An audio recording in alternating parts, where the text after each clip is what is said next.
Pois bem, hoje vamos começar por olhar para este exercício 12, que é um dos poucos nesta ficha que não tem solução publicada. Ahm, e depois deste faremos outros que vocês sugiram. Os outros, a maior parte têm solução publicada, mas nem sempre é fácil entender a solução. Pode haver qualquer coisa que convenha ver melhor. Este exercício temos uma função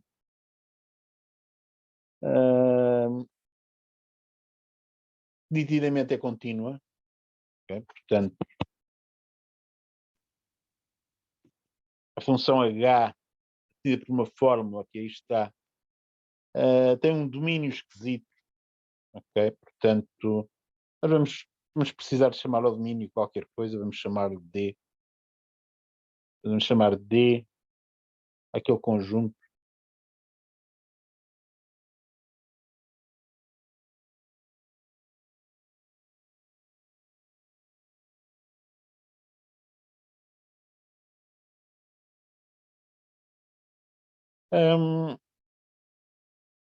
E queremos descobrir, ou justificar, melhor dizendo, o contradomínio do H, do HD, é igual a um intervalo 0C com C maior que 0. Como H é contínua, portanto, H é contínua, que, bom, é o produto daquele módulo de y mais x por aquela exponencial de x raiz de y ao quadrado mais 1. E usando os vários teoremas que nós conhecemos sobre continuidade, é fácil justificar que essa função é contínua.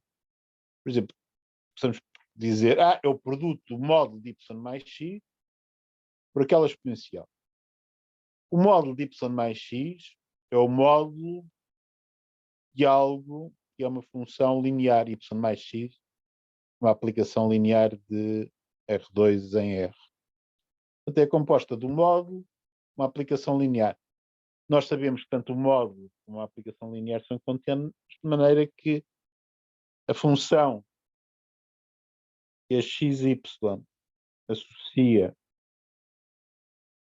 módulo de y mais x não tem dúvidas nenhumas que é contínuo. Na exponencial, bom, aquilo é composta da exponencial com uma outra função.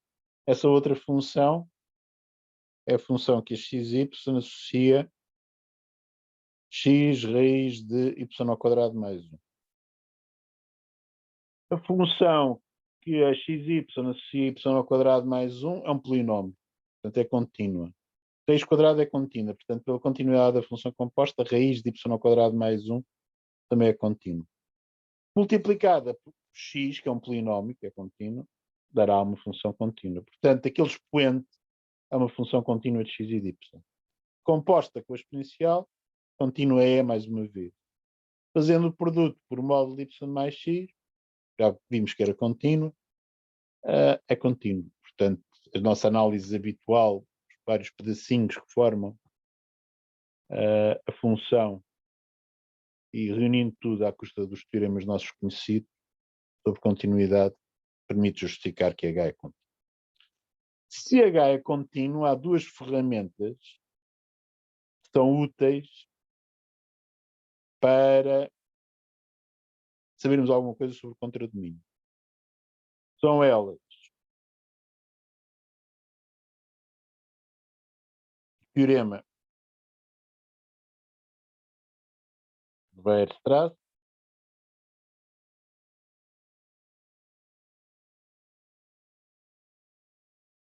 e o teorema de valor intermédio.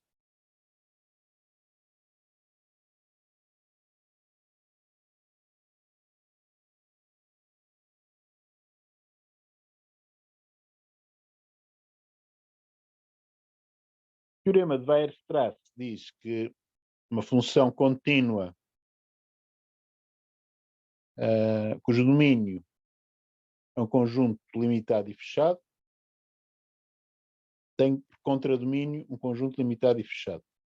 O teorema de valor intermédio diz que uma função contínua cujo domínio é conexo terá como contradomínio um conjunto conexo também. H é uma aplicação definida num subconjunto R2 com valores em R. Os conexos de R são os intervalos. De maneira que, nesta situação particular, se eu conseguir demonstrar que aquele domínio, conjunto D, é conexo, o contradomínio também será conexo.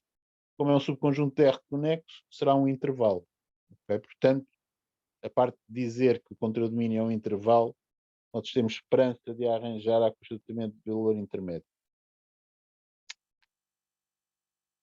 Agora, o teorema de Weierstrass diz que as funções contínuas transformam limitados e fechados em limitados e fechados.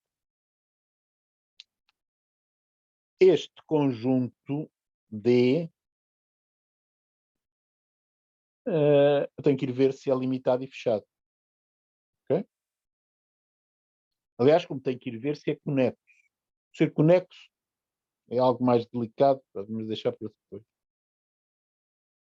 Aliás, é a parte do conjunto ser conexo motiva a estar uma sugestão no enunciado da pergunta.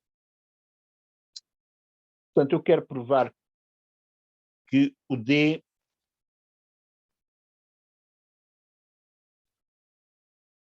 provar que D é limitado.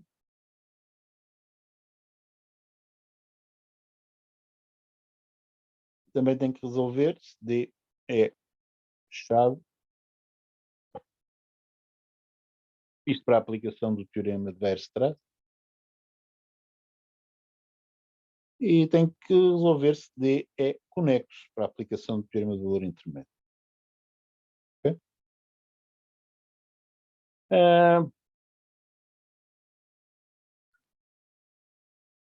Bom, se D não fosse limitado,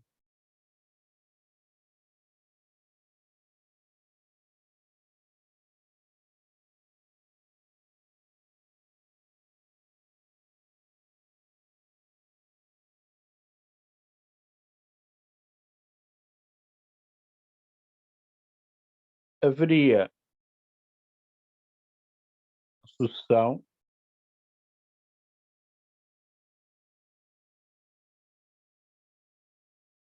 no geral xk e yk, termos em D com xk, yk, D para infinito. Okay? Bom, se xk, yk tendo para infinito, ou as abscissas xk ficam ilimitados, ou seja, qualquer que seja a ordem, existe uma ordem posterior tal que o xk é maior que o número que vocês tenham dado à partida. Ups, melhor escrever isso, não tem aqui espaço. Portanto, haveria uma sucessão xk e yk tendendo para infinito. O que é que isso quer dizer?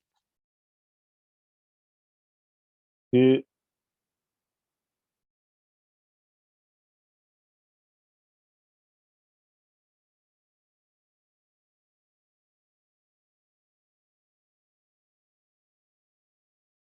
a norma de xk e yk tenderia para infinito. Ok? Bom, mas o D é definido graças a esta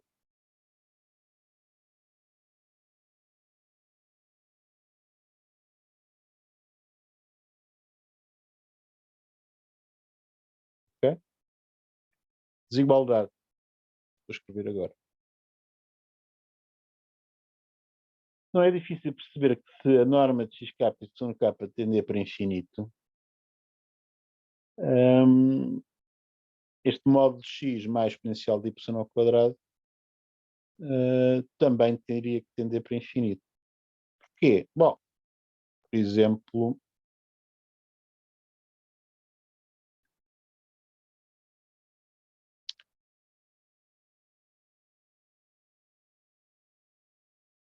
facto da exponencial vos fizer confusão estar ali. Vocês sabem que a exponencial de y ao quadrado é 1 mais y ao quadrado mais y ao quadrado sobre 2. Desculpem, mais y, já pus aqui um quadrado a meio. Não, portanto, aqui este será a quarta, não é? Mas por aí fora. Em particular, é maior ou igual a y ao quadrado. Okay? Portanto, se norma de xk k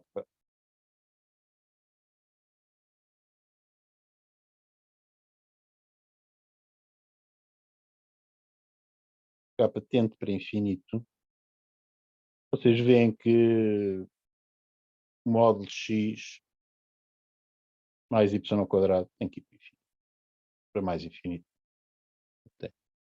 Okay?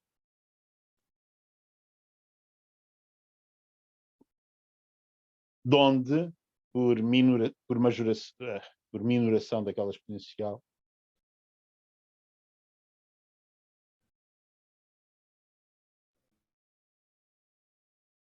também tende para mais infinito. Que faz expressão majora o módulo x mais y ao quadrado. De maneira que isso contradizia o facto de aquela soma ser menor ou igual a 4. Okay? Portanto, isto não pode ser. Portanto, o D tem que ser limitado. Okay?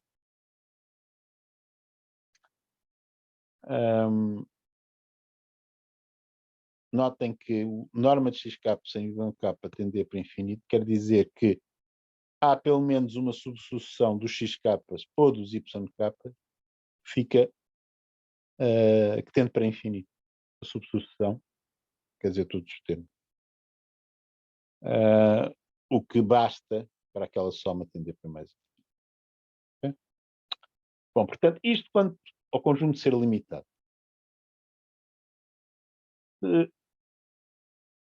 Mas eu também tenho que mostrar que é fechado. Okay?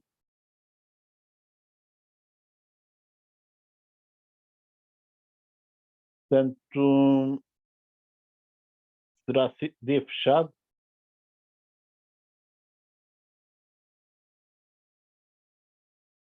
Bom, geralmente, quando se responde se um conjunto é fechado, se não, vocês têm uma. Vocês desenham o conjunto e argumentam com o que se passa com os pontos fronteiros, olhem para lá. Este conjunto, vocês não podem fazer isso. Okay? Portanto, temos que funcionar com aquele critério de caracterização dos fechados por sucessões. Por exemplo, para verificar que o conjunto é fechado. O que é que diz esse critério? D é fechado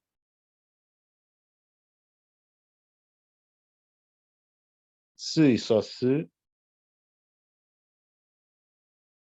dada uma sucessão de termos em D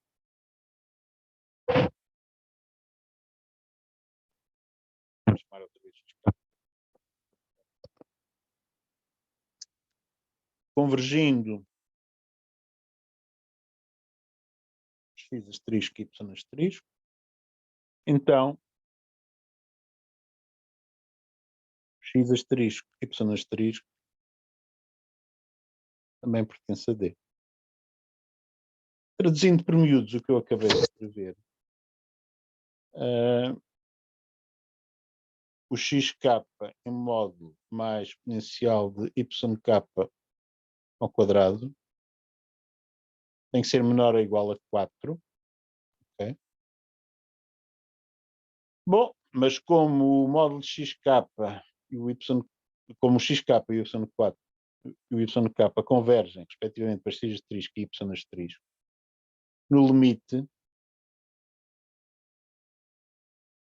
continuidade do lado esquerdo desta expressão, a expressão módulo de x mais exponencial de y quadrado, estende para módulo de x asterisco mais exponencial de y asterisco ao quadrado.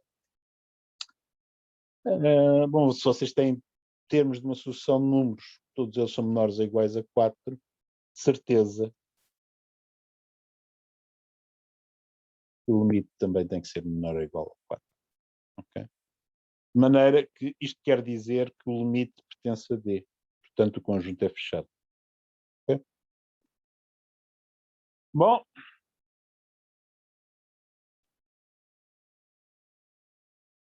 Quanto a circunexo,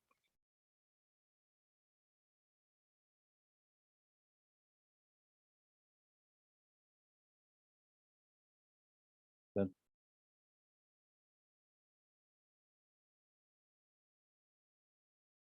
de ser conexo, como nós não sabemos muito bem desenhar o D, temos de ser engenhosos. Para isso é o que está na sugestão.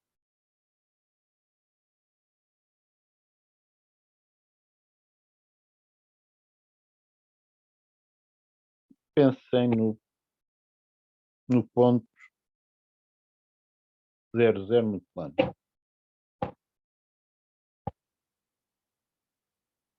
O 00 pertence a D. Porquê? Pois módulo de 0 mais exponencial de 0 ao quadrado é exatamente igual a 1, é menor ou igual a 4. Okay? Portanto, o 00 é um ponto de D. A ideia para mostrar que D é conexo é arranjar uma maneira de ir de um qualquer ponto de D à origem. Portanto, se qualquer ponto puder ser ligado por um caminho à origem, dois quaisquer pontos podem ser ligados por caminho. É usar o caminho que liga um à origem, depois ir da origem para o outro. Okay? De maneira que nós imaginamos algures um ponto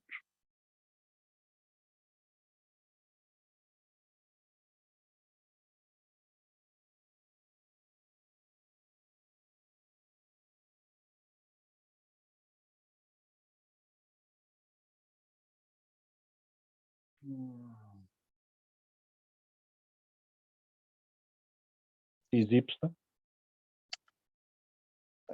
em D.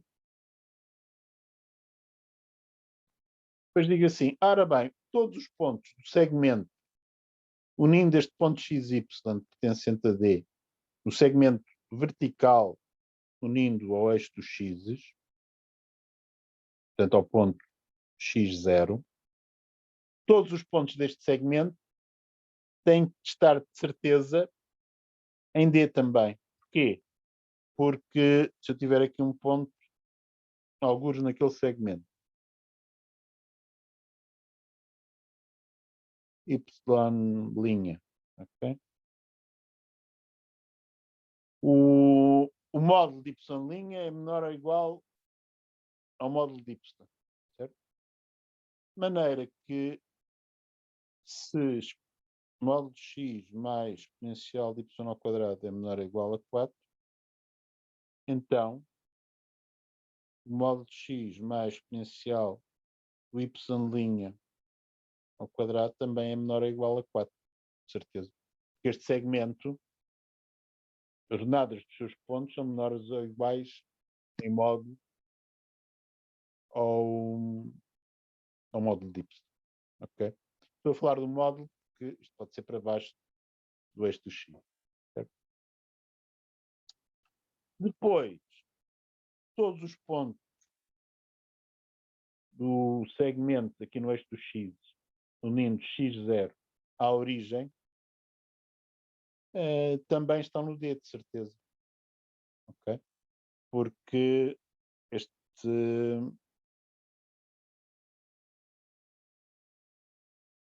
o y é 0, portanto a segunda parcela do lado esquerdo da desigualdade é 1, de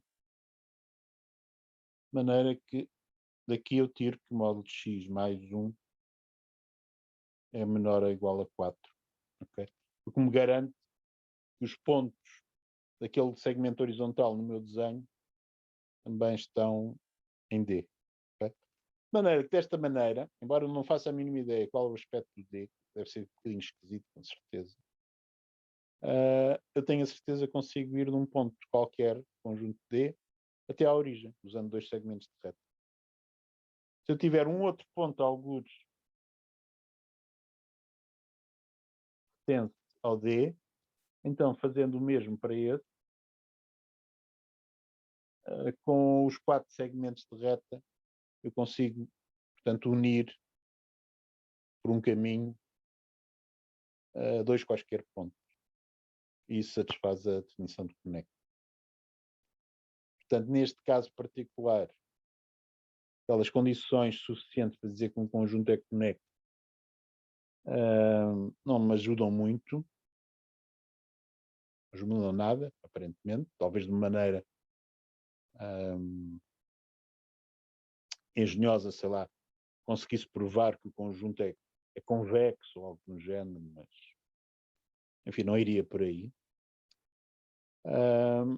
Mas usando esta ideia que vinha na sugestão, consegue-se provar que o D é conexo. Portanto, graças aos nossos 2 teoremas,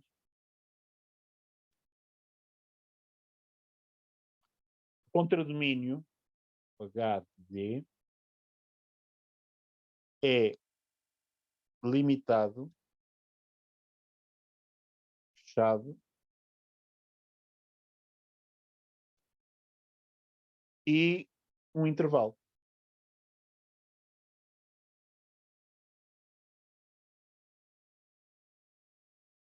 Portanto, algo da forma A, B,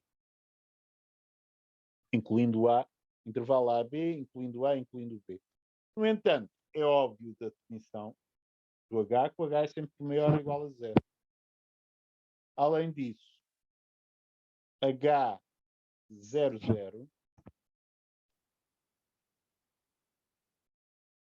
que deixem-me cá ver a expressão do H, não me lembro dela. O H de 00 é 0. E é isto. Não é?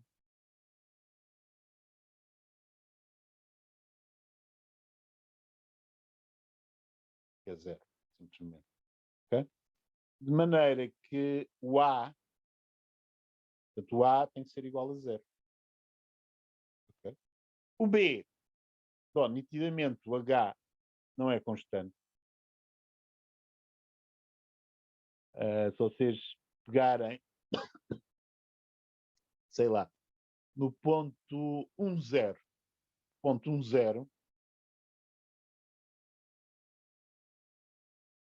o valor da função dá 1 vezes exponencial de 1. Ou seja, dá E, que é positivo. Okay? De maneira que aquele B particular, o B tem que ser maior que 0. Okay? Aliás, eu acabo de demonstrar uma coisa. Eu até podia dizer que o C era maior ou igual a E. Okay? Porque eu arranjei um valor num ponto que era E, ponto esse, um 0 pertence a D, de certeza. Porque no ponto 10,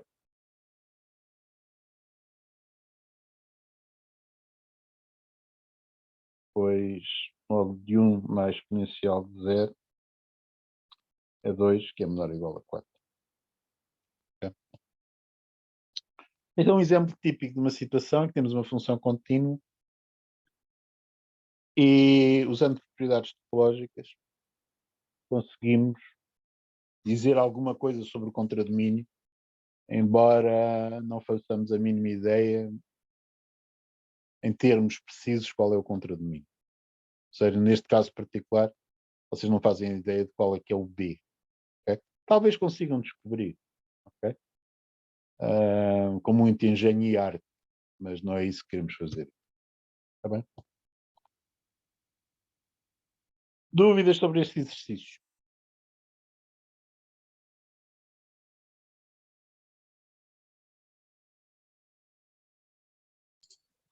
Professor, eu não percebi muito bem a parte de vermos que era conexo. Hum, Ah, então deixa-me tínhamos. voltar para trás. Ok. Ahm, Portanto, uma coisa que você sabe sobre conexos é que os conjuntos conexos por arco são conexos. O que eu estou aqui a fazer é mostrar que é conexo por arcos, mas de uma maneira muito terra a terra, ou seja, arranjo um arco muito específico, considerando um ponto qualquer no conjunto, e mostrando que o posso unir à origem por um arco, coisa que para dois pontos, cada um deles à origem, de maneira que a concatenação dos dois caminhos é um caminho que une os dois pontos. E isso é a definição de conexo por arco, ter a possibilidade de unir quaisquer dois pontos por um caminho que está contido no conjunto. Portanto, o meu amigo D está cá fora de alguma forma, mas eu sei que se você me der um ponto qualquer, consigo ir até à origem com aquele caminho especial que é deslocar-me até o eixo de X paralelamente ao eixo dos Y e depois ir do ponto que eu obtiver assim para a origem. Okay? Portanto, para o outro ponto consigo fazer a mesma coisa. Repare que isto não é muito diferente daquilo que acontece nos conjuntos em estrela. Nos conjuntos em estrela, eu arranjo um ponto que consiga unir a todos os outros. Okay? De maneira que, dados dois pontos quaisquer do conjunto, um deles é esse ponto especial e o outro é esse ponto especial. De maneira que o caminho que eu obtenho com a concatenação desses dois também permite unir quaisquer dois pontos. Ok? Portanto, aqui estou a fazer a mesma coisa. Só que, sei lá, eu não sei, neste caso, não sei dizer se o segmento de reta unindo x, y na origem estaria completamente contido no D. Seria com certeza uma coisa desagradável de fazer. Mas é relativamente fácil mostrar isto. Portanto, você consegue uma trajetória unindo quaisquer dois pontos. Isso é a definição de conexo por arco. Ou a fazer algum sentido, porque eu não sei exatamente qual é a parte que oferece dúvidas. Eu não tinha percebido. ah, não tinha percebido muito bem, não é uma parte específica. Não estava a perceber muito bem o que é que eu estava a fazer, mas já percebi. Ok. Portanto, eu quero mostrar que o conjunto é conexo por arco. Sim. Que é a única coisa que parece prática aqui. Mas para isso tem que ser um bocadinho engenhoso. E por isso é que é dada uma sugestão em vez de deixar as pessoas à nora de saber como é que fazer isto. É arranjar um arco muito específico que une um ponto qualquer à origem. Para outro ponto faz-se a mesma coisa, de maneira que consigo unir quaisquer dois pontos. Mas tem que andar a brincar com as desigualdades para mostrar que quando me desloco desta maneira, dentro do conjunto, Ainda não sai estamos. fora do conjunto. Sim. Ok. Isso é verificar as desigualdades da maneira que fiz aqui. Sim, sim. Ok, obrigado. Bom, mais coisas. Portanto, agora eu gostaria de discutir outras coisas, outros exercícios desta ficha, ou eventualmente até exercícios sobre os mesmos temas que não sejam da ficha, que vocês sugiram. Vocês já devem ter trabalhado nisto, tiveram umas longas férias da Páscoa confinados para pensarem nestas coisas.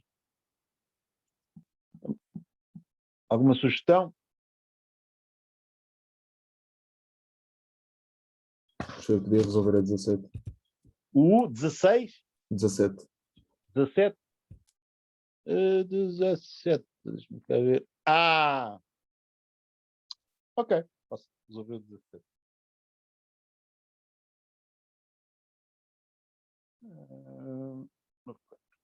Portanto, no exercício 17, pede-se para justificar o contradomínio de uma função, agora, portanto, no exercício 17, a função, infelizmente, também se chama H, mas agora isto é outra H, não é? Portanto, H está definida em R3 menos a origem.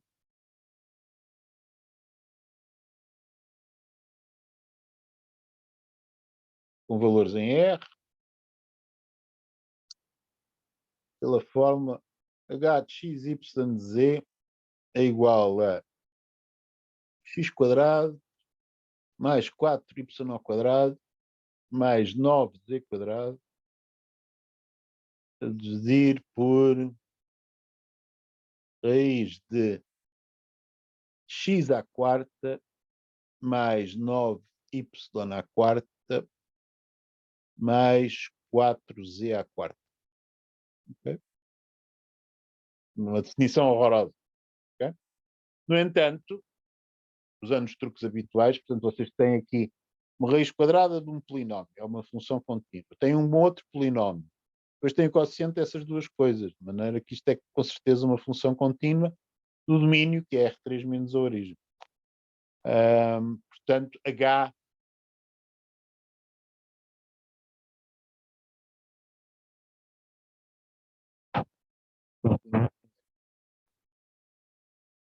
agora, R3 menos origem é um sujeito mal comportado, porque,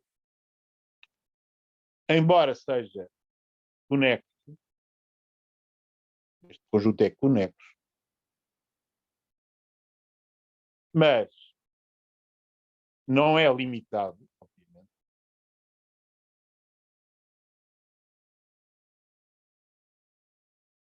Nem é fechado.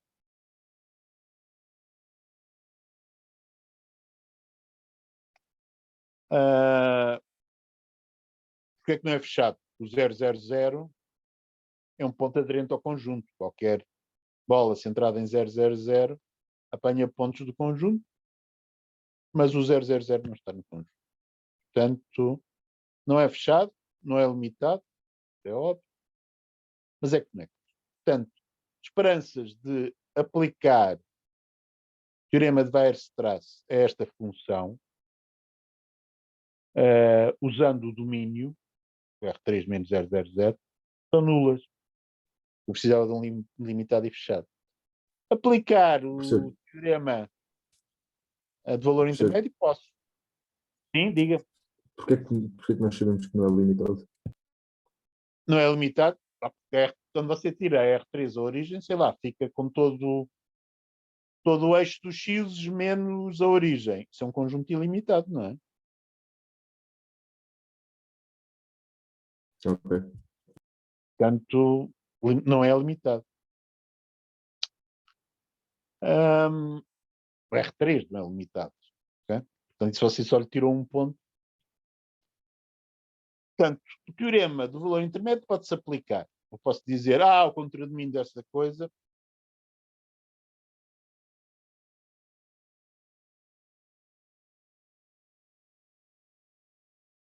é conexo. Tal e qual como no exercício anterior, como o contradomínio é em R, conexos de R são os intervalos, posso dizer que o contradomínio é um intervalo. Professor, como é que no início afirma que é conexo?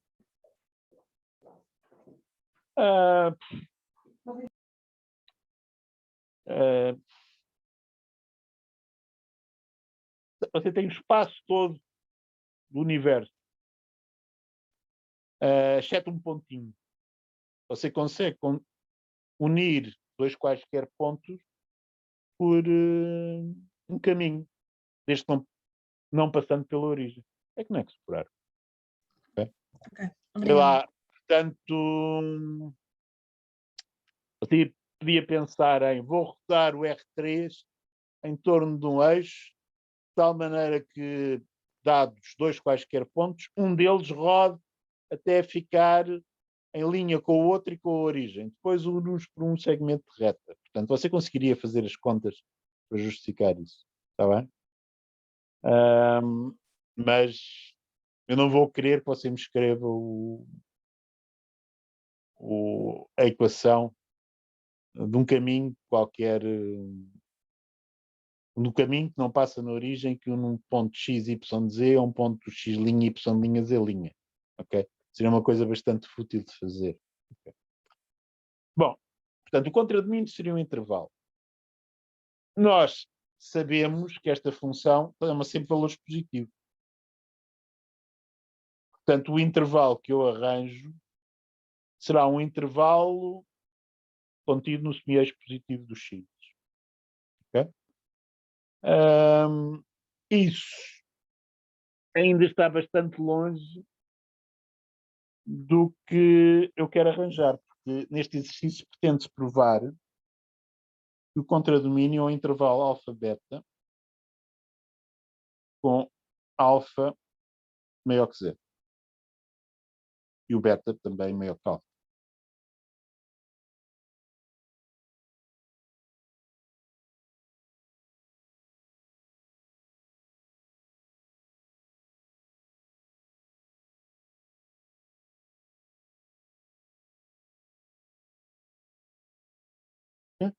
Portanto, o objetivo é este. A informação que o teorema do valor intermédio me dá é um bocado insuficiente. Tem um intervalo, mas podia ser um intervalo ilimitado. Podia não ser fechado. Okay? Portanto, eu quero mostrar que o contradomínio é um intervalo limitado e fechado. Portanto, eu agora tenho que usar com cuidado informação adicional desta função para conseguir provar isso.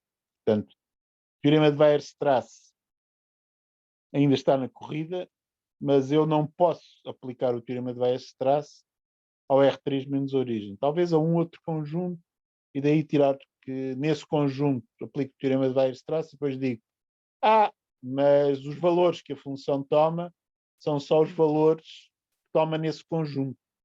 Okay? Portanto, a ideia do exercício é essa. E é isso que vem na sugestão. Quais são os horríveis detalhes? Não são assim tão horríveis. Provar o seguinte: se lambda for um número positivo, o H de lambda x, lambda y, lambda z, o que é?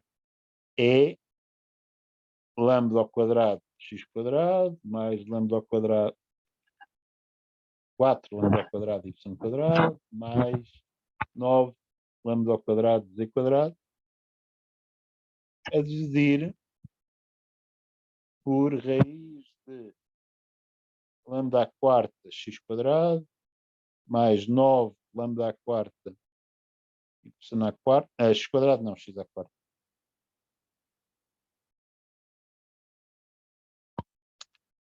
Mais 4 lambda à quarta d à quarta.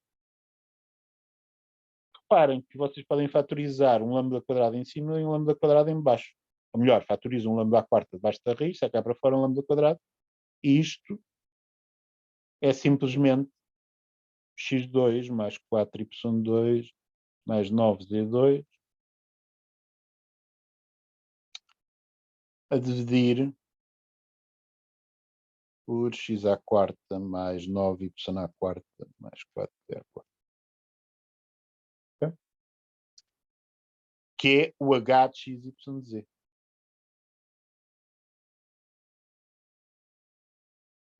Ou seja, se vocês tiverem aqui a origem,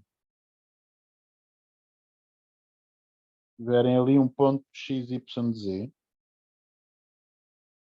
o valor desta função no x, y, z é igualzinho em todos os pontos desta semirreta. Certeza. Okay? Do que eu mostrei é que nesta semirreta a função é constante. Okay? Dado um ponto considero essa semi-reta com origem na origem que passa por esse ponto. Aí nessa semi-reta os valores da função são constantes. Okay? Bom, então, o que é que dá para fazer aqui? Bom, a ideia vai ser esta, que se escreve bem em termos gráficos. Se vocês pensarem numa esfera, portanto, uma superfície esférica,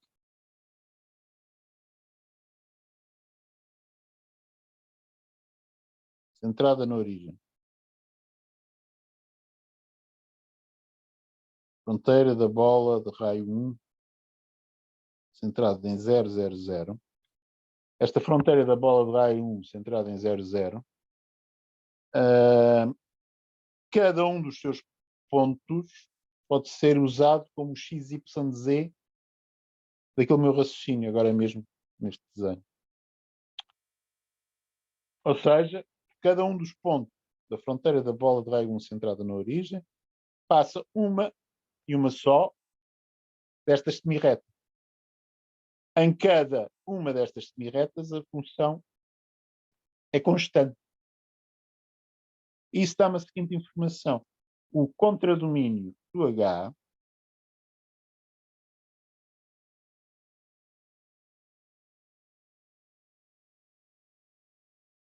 é igualzinho, como eu só preciso em cada uma destas semi-retas de olhar para um ponto, é igualzinho ao contradomínio da restrição de H à fronteira da bola de raio 1 centrada em 0, 0.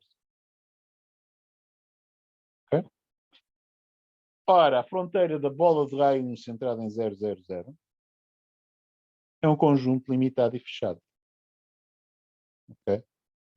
Portanto, agora, gasta esta propriedade notável desta função, ser constante nas semi-retas com origem, na origem, eu consigo dizer, o meu contradomínio é o contradomínio da restrição limitado e fechado. Okay? Logo, pelo teorema de Weierstrass, mas aplicado não no domínio original, mas para a restrição da função a este conjunto, eu já consigo concluir que o contradomínio há de ser limitado e fechado. Como já tinha que era um intervalo,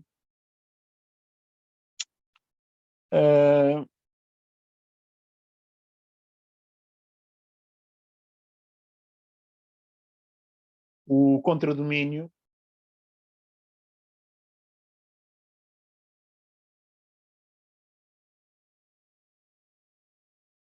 há de ser um intervalo alfa-beta, com alfa menor ou igual a beta, mas de certeza maior que zero, porque a função só toma valores positivos. A única coisa que me falta fazer é mostrar que o beta é maior do que o alfa. Ou seja, que a função não é constante. Okay? Ora, isso vocês conseguem fazer com facilidade, porque, sei lá, H de 001. O H de 001 é igual a 9 a dividir por raiz quadrada de 4, igual a 9,5. O H de 100 é igual a 1. Okay. Portanto, a função não é constante. Portanto,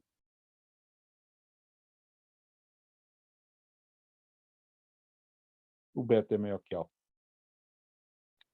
Aliás, se calculei estes dois valores, eu até posso dizer o alfa é maior que 0 e menor ou igual a 1 e o beta é maior ou igual a 9,5. De certeza.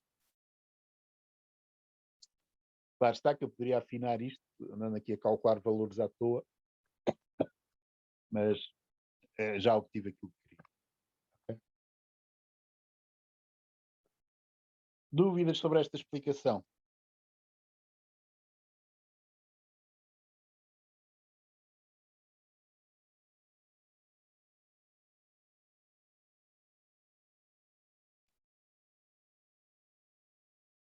Bom, então estamos despachados deste. Outras sugestões? Vocês querem outro exercício que alguém queira ver?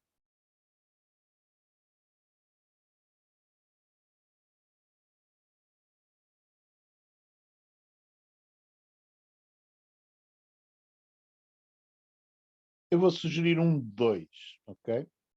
Ou o exercício 16 ou o exercício 11. Ok? Parece-me que um desses dois. Pode ser o 11. O 11? O 11. Sim. O 11. O 11 trata de algo que ainda não vimos aqui, que é saber se uma função é integrável. E como nós vimos na aula teórica, tem a ver com continuidade da função que estamos a integrar e com o domínio em que estamos a integrar. Portanto, o conjunto dos pontos de continuidade da extensão da função a um intervalo tem que ter medida nula para sabermos que a função é integrável. Portanto, neste caso particular do exercício 11, tenho uma função definida por isto. Um limite quando k tende para mais infinito, de sendo levantado a 2k, 1 sobre x2 mais y2. Para x e y, diferente de 0, 0. E 0, x, y, igual a 0, 0. Muitas vezes limites feitos desta maneira permitem pegar numa sucessão de funções, cada uma delas mais ou menos bem comportada, e no limite ter uma função muito mal comportada em termos de continuidade. Sim, é isso que está aqui a acontecer. A primeira coisa é decidir onde é que é contínua.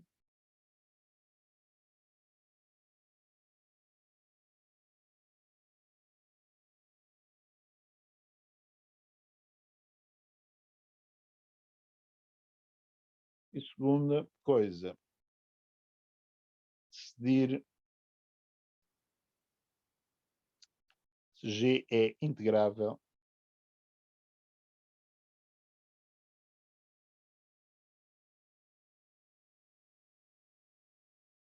neste quadrado. Pois bem, tem que começar por calcular o limite, não é? O seno toma valores entre menos 1 e 1. Portanto, conforme aquele ponto x, y, aquele seno pode ser ou 1, menos 1, ou um número entre menos 1 e 1. Uma coisa que vocês sabem sobre potências, não é? O limite de chamar-lhe alfa levantado a k, quando k tende para mais infinito, é igual a 0 se o módulo de alfa for menor que 1. É 1 se alfa for igual a 1. Não existe se o alfa for igual a menos 1. Mas aqui a potência é 2k, portanto é par. Portanto, eu até posso melhorar isto um bocadinho, dizer aqui alfa levantado a 2k. Posso dizer que é 0 se módulo de alfa menor que 1. É 1 se módulo de alfa for igual a 1. Bom, e claro está que o alfa vai ser aquele seno 1 sobre x2 mais y2. Portanto, não preciso preocupar com os outros casos, não é? O seno só tem um contradomínio menos 1 a 1. Portanto, eu agora preciso saber se o seno é igual a 1, tem módulo 1 ou não tem. Mas quando é que um seno tem módulo 1? Se se o seu argumento, que é 1 sobre x2 mais y2, for igual a π sobre 2 mais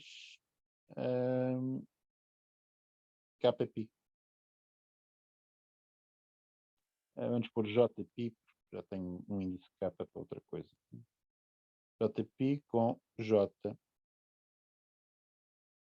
inteiro. Bom, como é 1 sobre x2 mais y2, isto é um número positivo, eu até nem preciso me preocupar com o j ser inteiro, não é? Porque π sobre 2 mais jπ tem que ser positivo. Ora, para ser positivo, o j pode ser natural ou até pode ser incluindo o zero. Pode ser natural incluindo o zero. Que é a nossa definição de naturais em cálculo 1. Portanto, este j pertencente a n inclui o zero. Se eu pegar nesta igualdade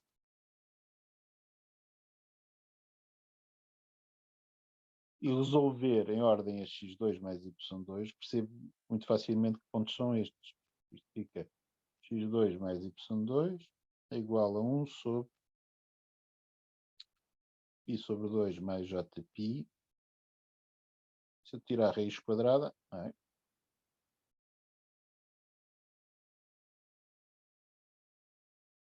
Isto, raiz de x2 mais y2 é igual a raiz quadrada de 1 sobre π sobre 2 mais jπ.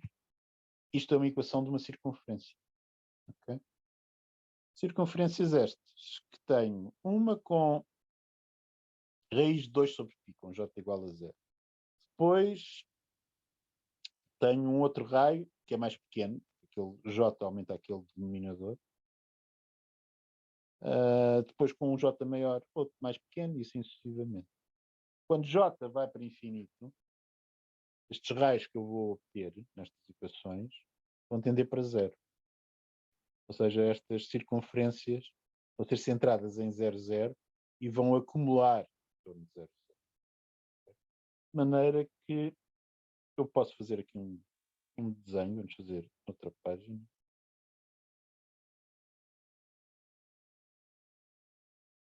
Usar mais ou menos o que nos está a acontecer. Vocês têm na solução um desenho, que é bastante melhor do que aquilo que eu consigo desenhar agora aqui.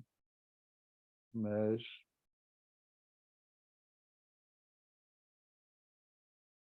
só para termos uma ideia geral do que é que está a acontecer.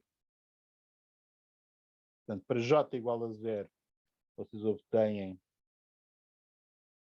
um raio que é raiz de 2 sobre π. Raiz de 2 sobre π é menor do que 1. Okay?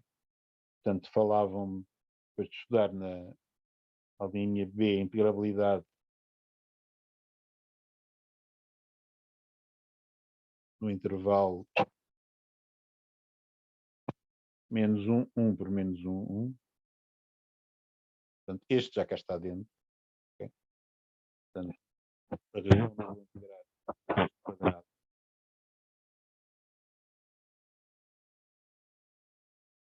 A circunferência de raio maior, esta família de circunferências, é esta, que passa ali por em raio raiz de 2 sobre π.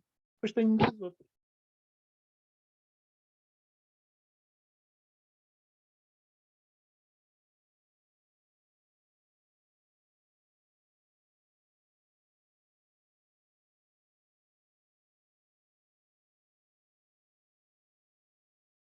Informação importante, que vai haver em qualquer bola centrada na origem, vai haver uma infinidade de tais circunferências. Portanto, estas circunferências vão acumular perto de 0, 0.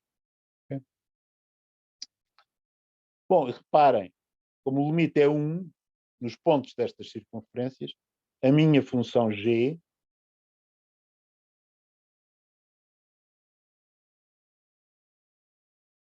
é igual a 1 na união, assim, na união das circunferências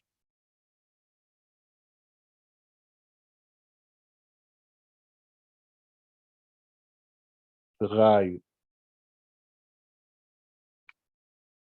1 sobre raiz quadrada de π sobre 2 mais jπ, um j variar-nos naturais,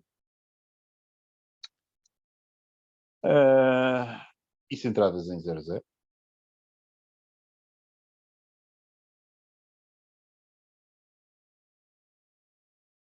Vai ser 0 noutros pontos.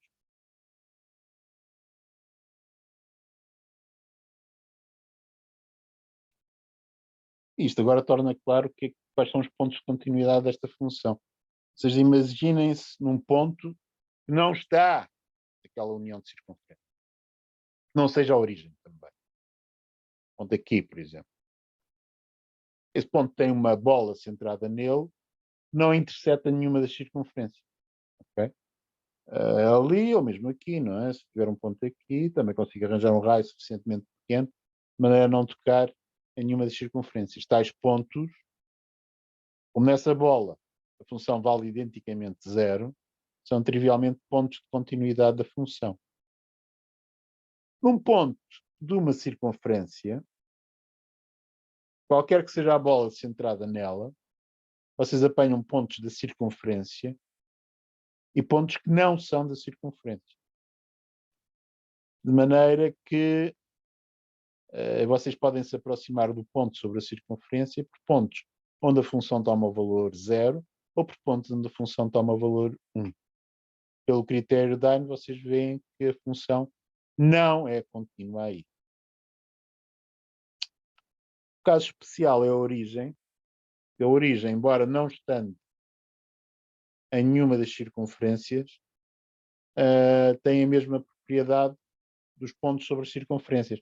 Qualquer que seja a bola centrada na origem, vocês encontram lá pontos sobre circunferências e pontos sem ser sobre estas circunferências.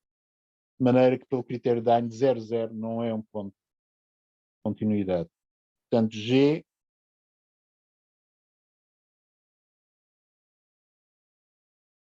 é contínua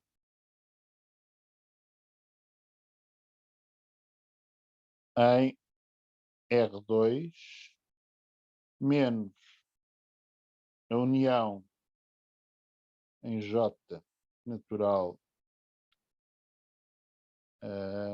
todas estas circunferências, portanto, as fronteiras das bolas de raio raiz de 1 sobre π sobre 2 mais jπ, centradas em 0, 0. E tiramos também o ponto 0, 0.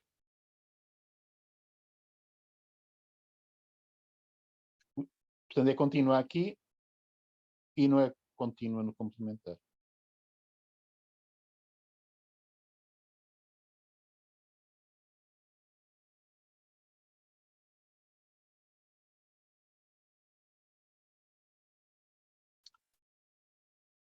Pois bem, quanto à pergunta B sobre integrabilidade... Professor, tenho uma dúvida sobre Diga. esta linha. Porquê que ela não é contínua nas fronteiras das bolas? Porque, dado um ponto nessa circunferência, você pode se aproximar... Bom, a função vale no próprio ponto 1. Mas você pode se aproximar daquele ponto. Imagina este ponto aqui. Você pode se aproximar daquele ponto por pontos que não estão em circunferência. Quanto é que a função vale nesses pontos? Vale 0. Portanto, você consegue uma sucessão converge para o ponto onde a função vale 0 sempre, em todos os pontos. E, portanto, tem o limite dos valores é 0, mas o valor da função no ponto é 1. Okay? E pelo critério de Dine tinha que dar a mesma coisa. Pelo critério de Dine... Isso quando estiver entre duas circunferências? Se estiver entre as duas circunferências também, não é? Se estiver aqui, você, sei lá, vá por pontos da circunferência que corresponde à sua distância à origem. essa circunferência não está nesta lista. Repare, isto não são todas as circunferências assentadas na origem. São algumas muito específicas, só com aqueles raios. Certo? Desculpa, estou a dizer mal, não é? Portanto, num ponto que não esteja nestas circunferências, você tem continuidade. Porque consegue uma bolinha centrada no ponto que não toque nas circunferências verdes. Portanto, qualquer que seja a sucessão de pontos aproximando esse ponto, você entra naquela bolinha a certa altura e não volta a sair, e aí só vê valores zero. E no ponto, a função vale zero, de maneira que verifica o critério de Einstein. Ou seja, uma função constante numa bola é contínua de certeza no centro da bola. É o que se passa aí. Ok? Ok, obrigado. Só que não pode fazer isso em pontos sobre as circunferências verdes aqui no meu desenho. Porque aqui, qualquer que seja a bolinha em torno dele, apanha pontos da própria circunferência, de maneira que isto estraga-se tudo. Okay? Bom, agora quanto à integrabilidade. Portanto, o conjunto dos pontos de continuidade desta função é exatamente aquilo que eu pus aqui entre parênteses, não é? Portanto, isto tudo é o conjunto dos pontos de continuidade desta função. Se eu agora provar que este conjunto tem medida nula, pelo critério de Lebesgue, a função g fica integrável. Okay? Porque mais é que eu precisava? Precisava que a minha função fosse limitada, não é? Portanto, eu só consigo integrar funções limitadas, mas esta função é limitada, porque só toma os valores 0 e 1. Okay? Portanto, aí não há problema. E como estou a integrar no intervalo menos 1, 1 por menos 1, 1, também não me tenho que preocupar com a fronteira do meu conjunto onde estou a integrar. Portanto, é uma questão mesmo de provar que este conjunto tem medida nula.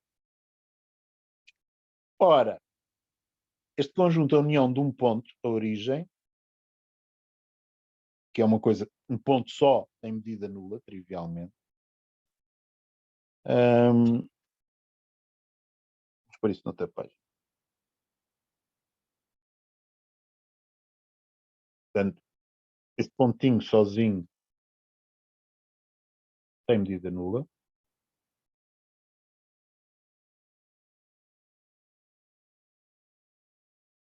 De acordo com a definição de medida nula. Portanto, um conjunto só com um ponto é um caso degenerado de um intervalo que tem volume zero, certo? De maneira que verificamos trivialmente a definição de medida nula. E depois tenho uma união em J natural, todas aquelas circunferências.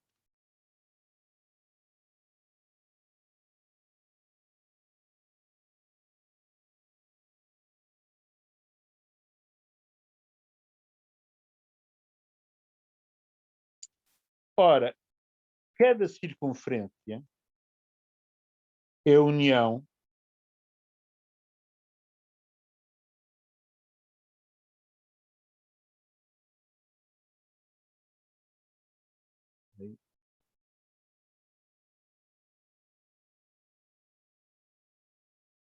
da semicircunferência acima do eixo dos x e da semicircunferência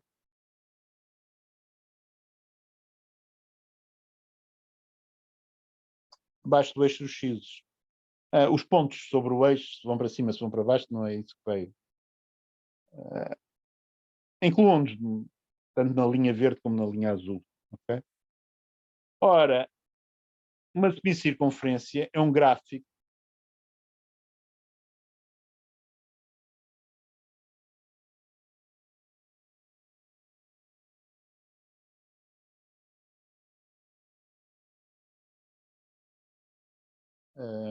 portanto, definida por x2 mais y2 igual a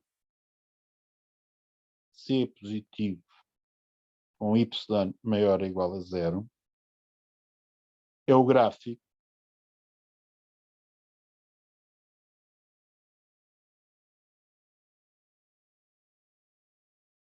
de uma função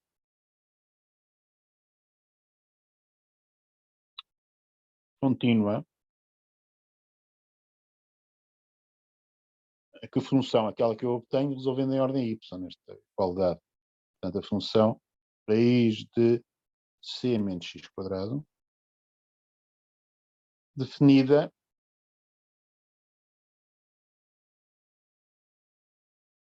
em menos raiz de c, certo?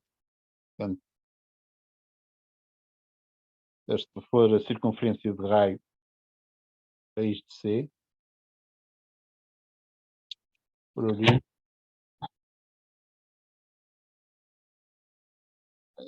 aqui será menos raiz de c, ali será raiz de c.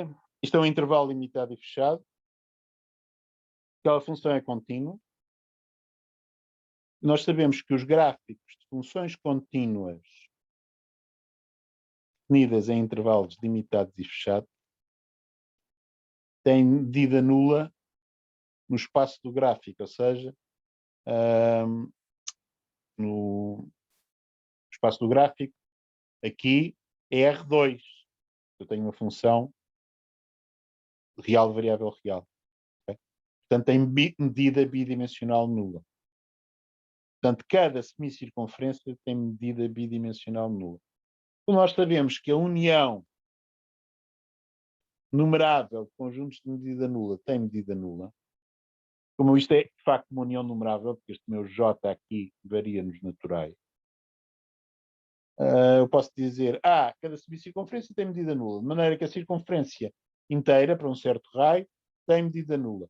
Depois faço uma união numerável, portanto com J variando nos naturais, para obter estes raios todos, de coisas com medida nula. Também vai dar com medida nula. Finalmente, faço a união com o 0, 0, aqui há um ponto sozinho, que tem medida nula também. Portanto, mais uma vez posso dizer que o resultado tem medida nula. Portanto, este conjunto de pontos de continuidade tem medida nula. Os dois resultados essenciais sobre medida nula, além da definição, eu quero que vocês tenham consciência deles, é que os gráficos de funções contínuas limitados e fechados têm medida nula no espaço do gráfico. Okay? E que as uniões numeráveis de conjuntos de medida nula têm também medida nula. Portanto, aqui temos que usar tudo isso para chegar à conclusão que aquela função é integrável.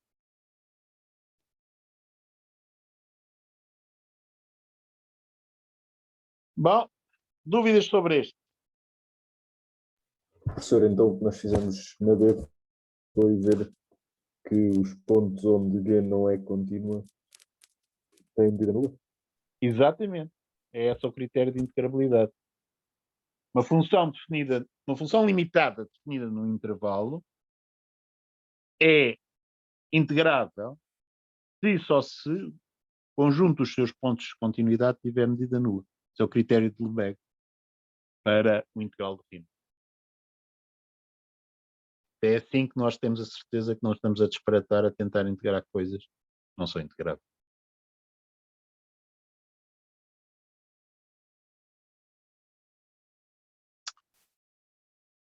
Bom,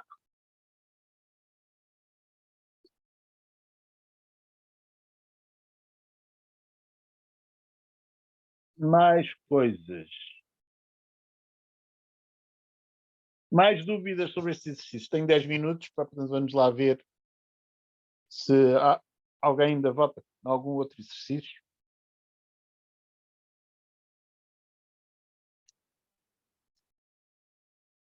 Mais algum? Se o professor quiser fazer a 8, 8? Ok. parece demorar muito tempo. 8. O exercício 8 tem uma função que é um polinómio de quarto grau.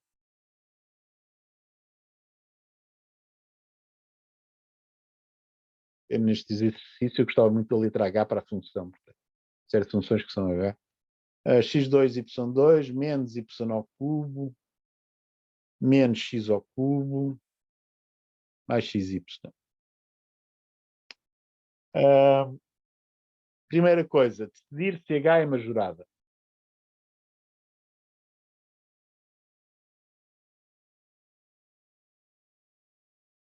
Bom, isto é um polinómio de quarto grau, é de esperar que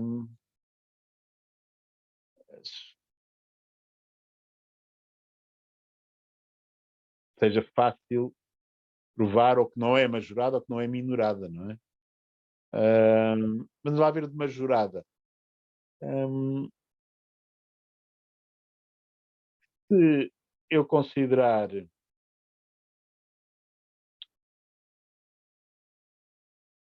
eu deitar fora uma série de termos aqui, escolhendo ou x igual a 0 ou y igual a 0, fico só com uma parcela.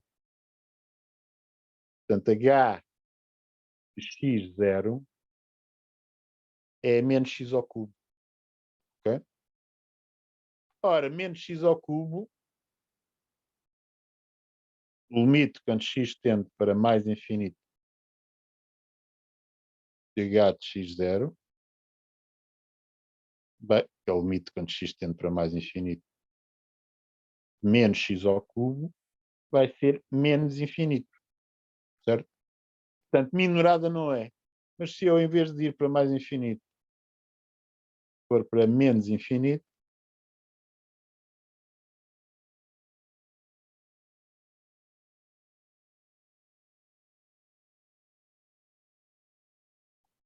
já vai dar mais infinito. Ok? Portanto, olhar para termos de terceiro grau é boa ideia, porque para um lado tem um comportamento, para o outro tem o ao contrário, não é? Portanto, esta é uma coisa que nós temos que fazer ao olho, não é? Olhando para a função, imaginando o que é que podemos fazer para decidir isto. Portanto, se um polinómio não for constante, para algum lado tem que rebentar, não é? A linha C, que é a coisa mais interessante neste exercício 8, mostra que H possui um extremo local no interior do conjunto e desta maneira. XY de R2 tais que y maior ou igual a x quadrado e x é maior ou igual a y ao quadrado. Okay?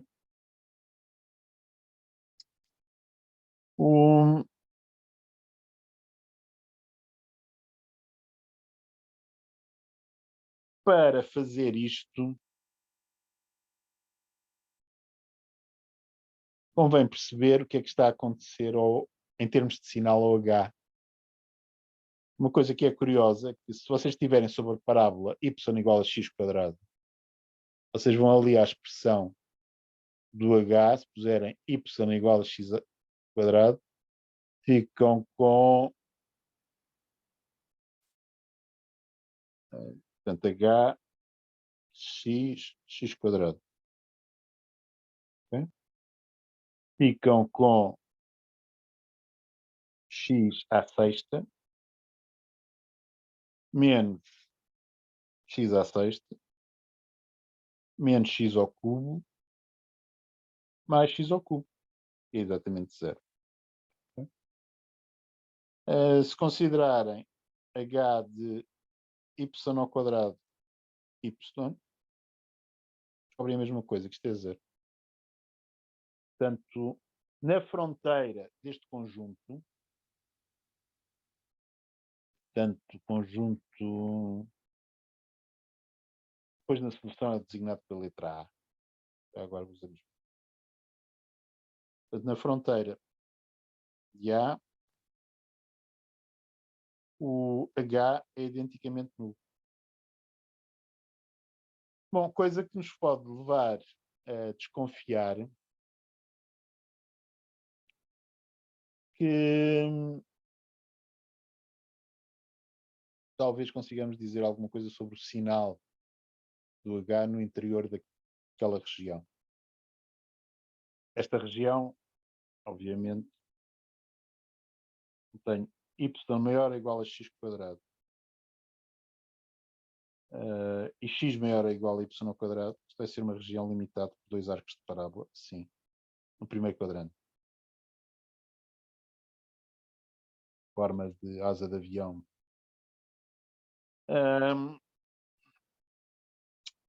Pois bem, acontece com algum engenho e arte, vocês descobrem o H pode-se escrever como um produto de x menos y ao quadrado por y menos x quadrado. Se fizerem a continha, descobrem exatamente aquele x quadrado, y quadrado, menos y ao cubo, menos x ao cubo, mais x. Cada um destes fatores anula-se sobre uma destas parábolas, depois é positivo de um lado da parábola e negativo do outro lado da parábola. Na região A, o que acontece? Qual é o sinal lá dentro? Portanto, no interior da A, o sinal vai estar fixo, ou é positivo ou é negativo. Para verem o que é que acontece, como este ponto aqui é o 1, 1, vocês podem simplesmente fazer as contas no ponto 1 meio, 1 meio. No ponto 1 meio, 1 meio, vocês ficam com 1 meio menos 1 quarto vezes 1 meio menos 1 quarto. Ou seja, 1 quarto vezes 1 quarto, 16 avos. Portanto, no conjunto A, a função é positiva. E só pode tomar valores positivos no interior da A. Não é no A que é positivo, é no interior da A. Professor, porquê Sim? que o professor pegou no ponto do meio meio? Porque o meio meio está aqui mesmo no meio desta coisa. Certo? De maneira como a função não pode ter mais zeros, só tem zeros neste arco de parábola e neste arco de parábola. Se eu olhar para um ponto que está no interior e vir o sinal aí, sei imediatamente qual é o sinal. Se você quiser, também pode ir aqui e ver qual é o sinal de x menos y quadrado e o sinal de y menos x quadrado. Mas é mais fácil fazer as contas num meio, meio, ou noutro qualquer ponto, onde as contas sejam rápidas. Está bem? Portanto, a função é positiva no interior da A. Ora, o A é limitado e fechado. Não há dúvida. Tem a sua fronteira. A fronteira são os 2 arcos de parábola. É limitado, obviamente. De maneira que eu posso aplicar o teorema de Weierstrass. Há de haver um máximo do H no conjunto A. Ora, os valores que o H toma no conjunto A ou são 0 na fronteira ou valores positivos no interior. Portanto, esse máximo tem que ocorrer no interior, não pode ocorrer na fronteira. Okay? Tem que ser positivo. E era isso que a conclusão a que se pretendia chegar neste exercício, que é semelhante àquilo que nós fizemos na aula teórica, naquele triângulo também, que a função era nula sobre a fronteira do triângulo e era positiva no interior. O raciocínio é exatamente o mesmo tipo. Okay?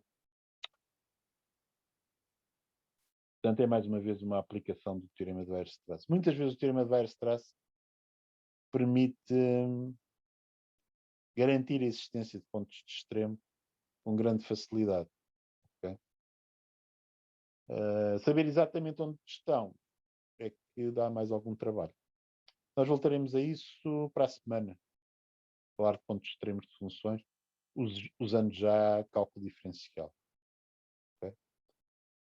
Portanto, poderemos fazer umas coisas deste género já, por um lado, com o teorema de Weierstrass e depois com critérios baseados em andarmos a procurar pontos de extremo através de derivadas parciais nulas, procurar os chamados pontos de estacionariedade e tentar classificá-los usando de forma de detalhe.